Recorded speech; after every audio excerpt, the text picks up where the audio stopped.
Howdy, and welcome to the F1 Hatchet, and welcome to my Stack Up series. Today is our last Stack Up for the 2024 season, where we'll go over McLaren, how well they stacked up against Ferrari, as we know that McLaren actually won the Constructors' Champion. We will also look at the two drivers, Oscar and Lando, and where they compare to those drivers around them in the Drivers' Championship. So we'll be looking at the top 5 drivers because of where they landed in that running. So without further ado, we will get started.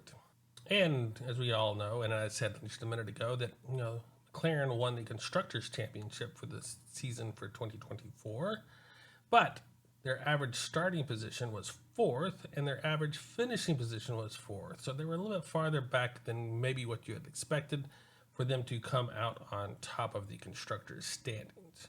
They also had only one DNF, so that helped them in regards to the rest of the teams, only losing points potentially in one race. So that helped them out as well in that total regard. Now, if you break that down, we can look at Oscar Piastri, who finished the driver's standing in 4th. His starting position was 5th overall, and his average finishing position was 5th overall. And he did not have any DNF, so he was actually completed every single race without any issues, which is really good in that regard. Now, if you compare him to his teammate, Lando Norris, who finished in 2nd for the Drivers' Championship, his average starting position was 3rd, so a little bit ahead of his teammate.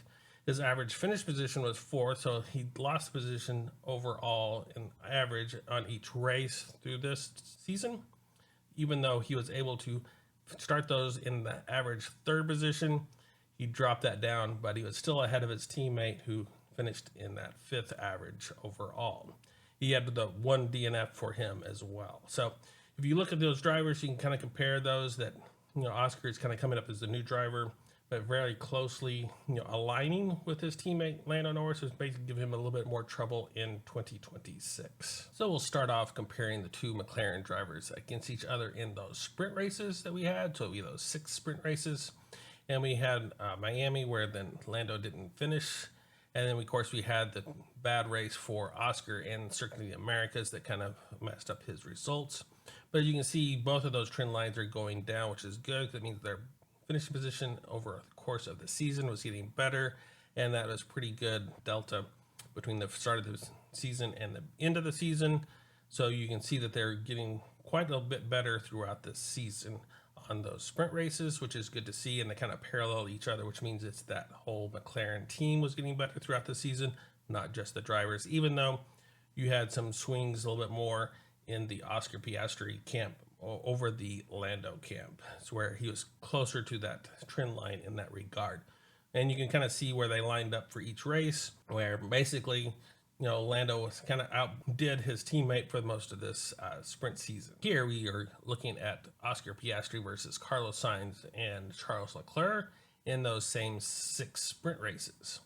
And as you can see, like we saw earlier, that Oscar had a poor start from the season for those sprint races, but ended up much better at the end of those 6 sprints.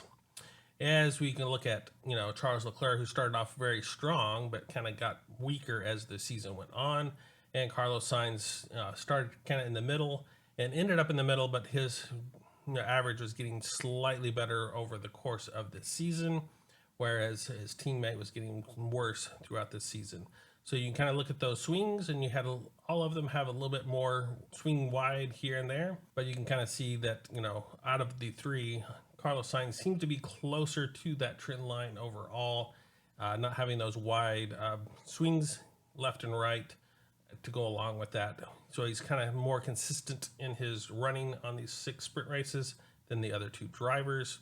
But we all had pretty good running. And here we're comparing Lando Norris against Charles Leclerc and Max Verstappen in those same 6 sprint races. And as we can see here, Lando was doing kind of bad at the very beginning again, kind of like the Oscar, and was getting much better throughout this season. He did have that one off in Miami, so you don't have a marker there. But if you compare him against Charles Leclerc, who started off a little bit ahead of him, but kind of got worse throughout the season, kind of losing that ground in those 6 sprint races. And you can see him against Max Verstappen, who did much better than both of those. but then at the end of that season kind of tailed off dramatically in that running. So his trend line is going up fairly steeply at the end. So we'll have to kind of compare those numbers and kind of look at where they ended up regarding each other and kind of comparing those constructors and how they developed through over the season. And you can kind of see that the McLaren got better throughout the season. That shows up in these sprint races, whereas the Ferrari was kind of a mixed bag because we saw that Carlos was actually getting a little bit better throughout the season, but his teammate Charles Leclerc was kind of getting slightly worse in that running as well. So you kind of have to compare those as well, but you can kind of look at that and kind of compare those sprint races, which don't give you a whole lot of points, but they do give you some points in this season. So you have to kind of compare those and figure out where they line up and how they were going to relay to the GP races. So now we get to the more meat of the data here, where we're looking at the actual GP races. So we have the GP races comparing the two McLaren drivers. So we have Lando in red and Oscar in blue. Comparing those two McLaren drivers throughout the season, as you can kind of see that Oscar was getting better throughout the season, where Lando was pretty flat across the season. He started off kind of poorly, did much better in that middle section, and then had some offs at the end as well, that where he ended up strong in Abu Dhabi. But overall, you can kind of look at that regarding his teammate, who had a little bit wider swings, but still had some issues at the very beginning. Got better at that middle section, and at the end was still struggling a little bit as well as his teammate. So you can kind of compare those each of those races.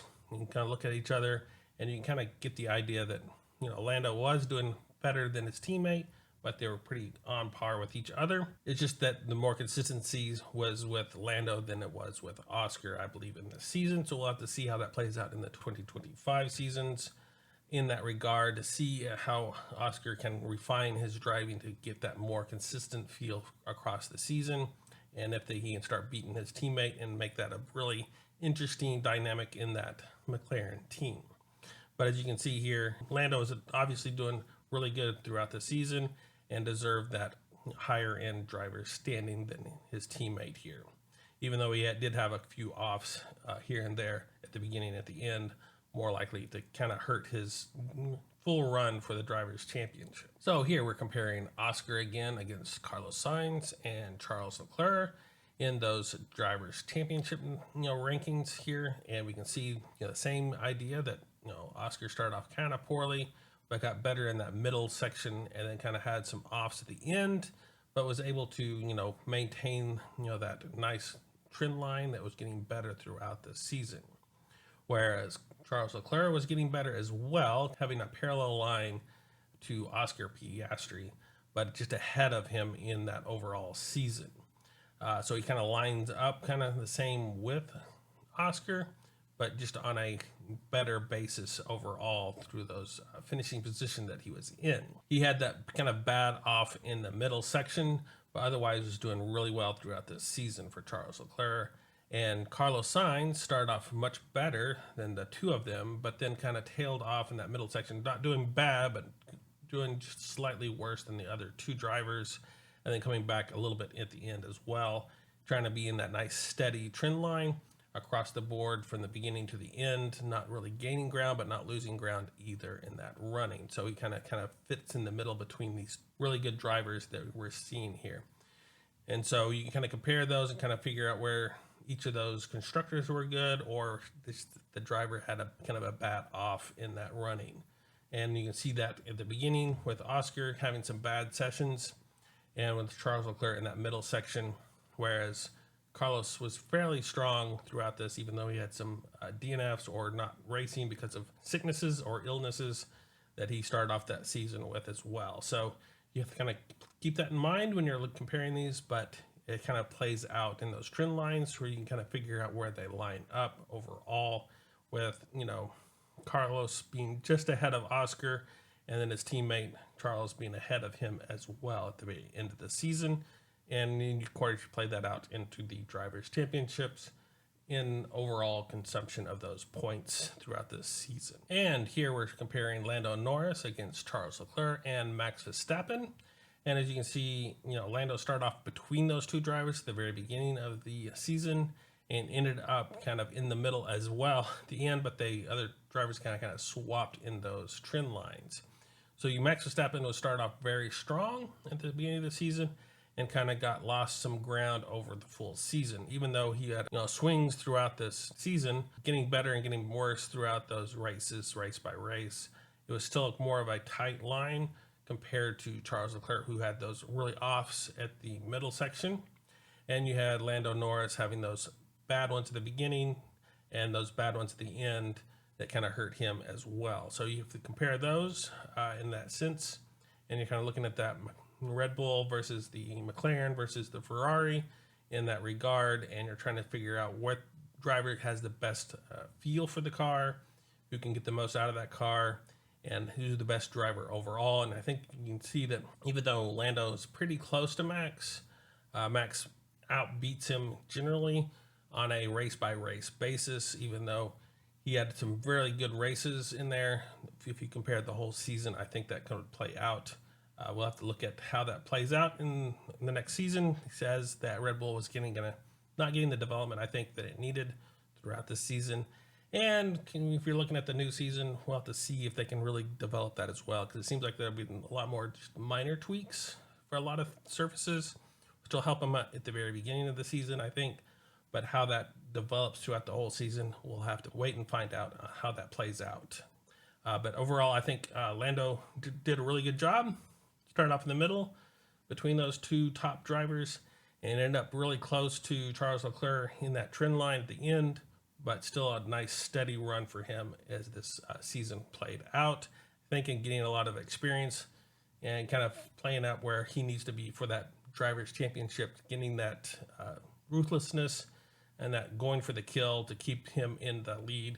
Hopefully that'll help in this next season and having some really good battles on track and not really having to deal with those situations as we did this past season. And here we're looking at McLaren versus Ferrari, who finished right behind McLaren in that constructor standings.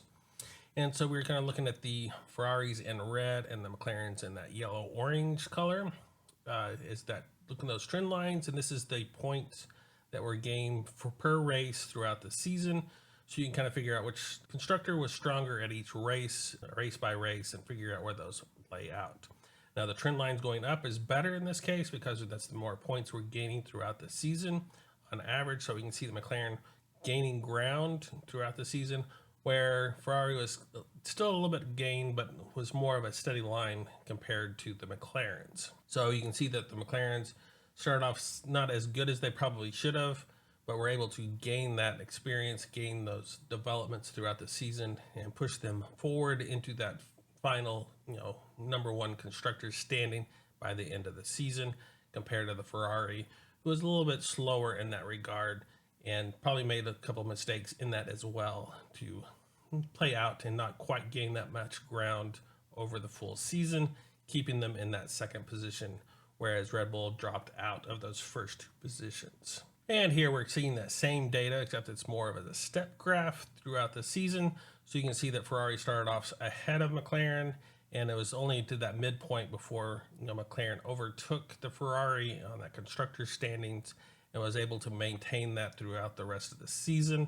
And that Ferrari kind of had that little bit of mid-season where they kind of flattened out a little bit on their development, and it cost them the constructors standing. And then they started picking back up and started keeping up with the McLarens throughout the rest of the season on those points. So what's coming up next is my pre-season predictions for the full constructors and drivers championship.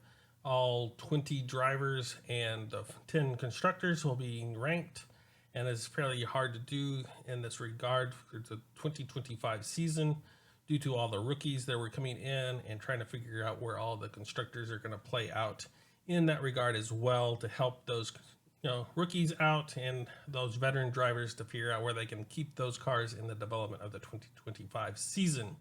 So if you want to see that, please look forward to that this coming week. I'll hopefully have that out before next weekend, where we have the first race of the 2025 season in Australia. So until then, I will see you on the grid, and farewell.